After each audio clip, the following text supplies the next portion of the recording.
Hey, how's it going guys? Phil here, and this is a review for the MSI Stealth A16 gaming laptop.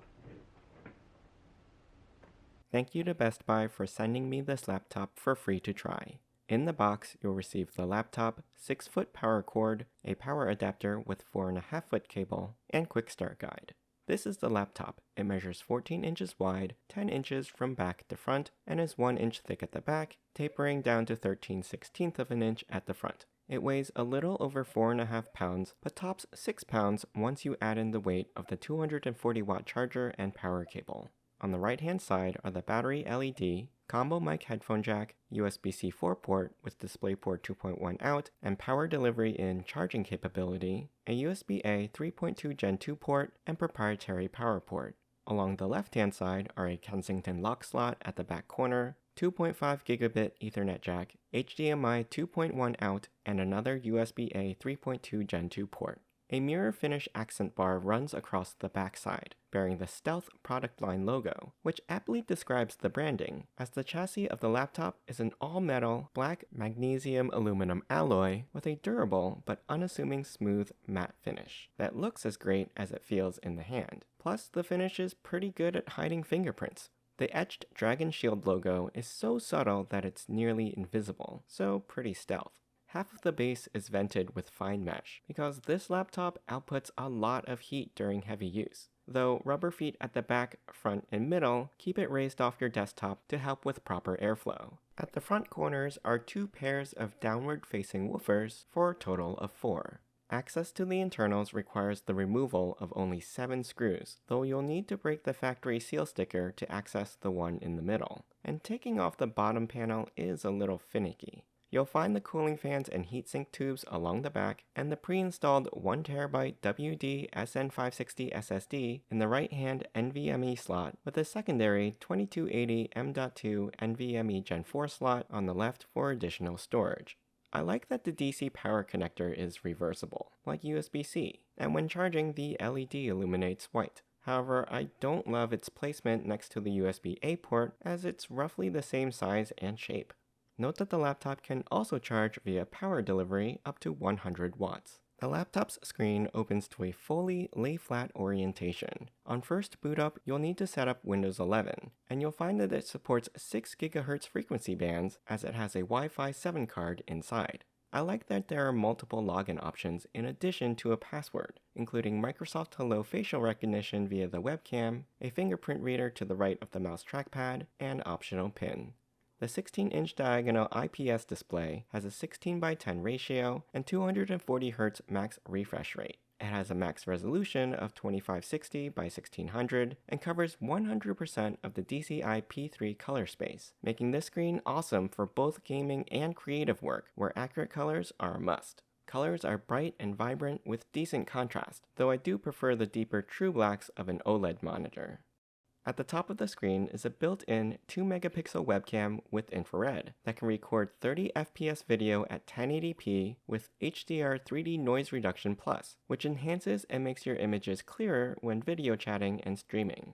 There's also optional automatic background blurring and eye tracking that is AI enhanced to make it appear as if you're looking directly into the camera rather than at your screen. A privacy switch lets you disable the webcam by covering its lens. Inside, this build runs on the AMD Ryzen AI9-365 CPU with a base clock of 2 GHz and max boost clock of 5 GHz, 32 GB of 7500 MHz LPDDR5X RAM, and has an NVIDIA GeForce RTX 4070 discrete GPU. The CPU also has integrated graphics, AMD's Radeon 880M, available for use in MS Hybrid graphics mode. However, mux switching is available for full-time dedicated graphics when you need consistent, powerful performance over efficiency. The per-key RGB backlit keyboard is fully customizable with individually addressable and reassignable keys in the SteelSeries GG app. You can even record custom macros to run with key presses. I'm not a huge fan of the lettering on the keys though, as I find them a bit too stylized in a way that makes them less legible to me. I also think that the LEDs could be brighter, since even at the brightest setting, I have a hard time telling that they're on, except in very dark conditions.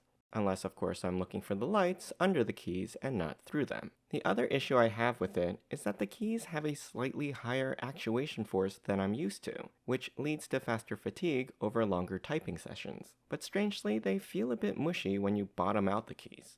I do, however, appreciate that there's a numpad on the right-hand side. During heavy use like gameplay, the back end of the laptop can get pretty hot, but all that heat is concentrated behind and above the keyboard, with internal temps ranging in the mid to high 70s degrees Celsius. Even so, the fans don't seem to run super hard at all, and the noise from them is fairly low.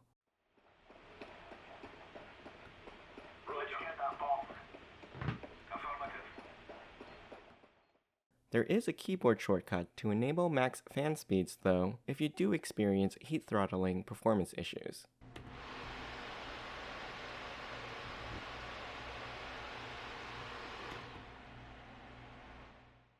The mousepad is generously sized, with a 5 1/8 inch by 3 1/4 inch area. However, I prefer to disable it and use a wireless mouse due to the propensity for accidental touches while using the keyboard.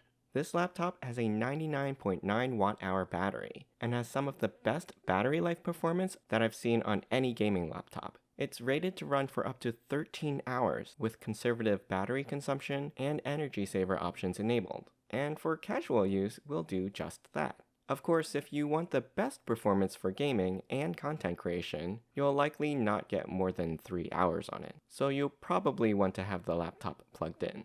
The RTX 4070 let me play games like Warframe, CS2, and Path of Exile at ultra video settings, and handled all of them perfectly. Fast motions and visuals were super smooth, and frame rates regularly topped 100 FPS, depending on the game and settings. When playing games, I didn't notice any tearing or stuttering during fast-paced motion, thanks to G-Sync and a fast response time. For non-gaming purposes, like content creation, rendered 4K video exported quickly, and file transfers were fast.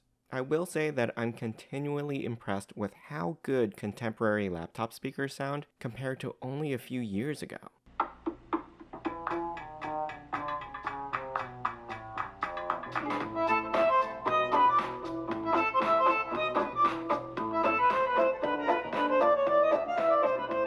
The ones on this unit are pretty impressive and feature dual upward-facing Dyna Audio speakers on the left and right-hand sides of the keyboard deck, and don't forget those 4 woofers at the front corners.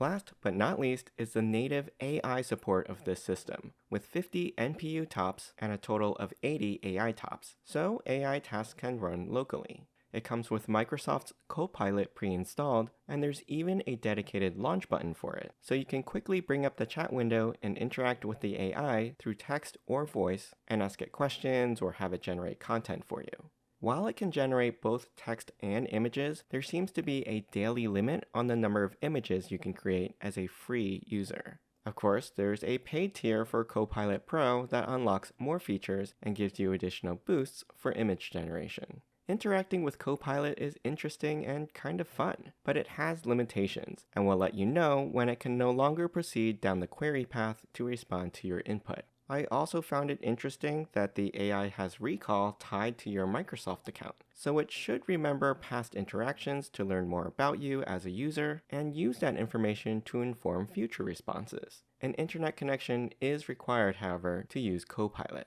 Overall, the Stealth A16 AI Plus is a high-powered laptop that functions well both as a portable gaming rig and creative studio for content creators. Its aesthetics are clean and unassuming, stealthy. The fast CPU, NPU, and GPU, quality display, and ample processing power give you all the tools you'll need to run programs for audio, video, and image editing, or AI content creation, and also handles contemporary AAA title games at very high to ultra video settings smoothly. While touted as ultra slim, I still find it a tad on the heavy side, considering you'll probably want to take the charging brick with you. But the battery life is decent for everyday computing tasks when you're on the go as well. I hope you enjoyed this review. You can ask me any questions in the comments. I'll put a link to the product in the description below. Don't forget to subscribe to my channel and join me next time.